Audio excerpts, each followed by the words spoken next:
This week, April 2 through 8, is Public Health Week here in Fairfax County. And so public health departments all around the country are recognizing this week by promoting public health, by promoting prevention. And there are things that each of us can do every day of our lives that helps to improve not only your own health, but the health of your family and the health of the greater community. And the goal here is to get people to think about something different in their lives, but all equally important aspects of health.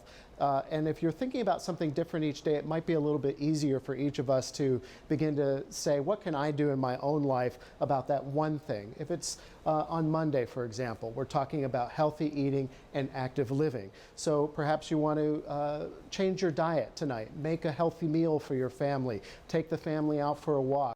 So we're encouraging everyone to follow us on Facebook or Twitter if you haven't done so already. And every day this week we'll be connecting people to information about programs and services in the county, or simply providing tips that will help you and your family achieve better health.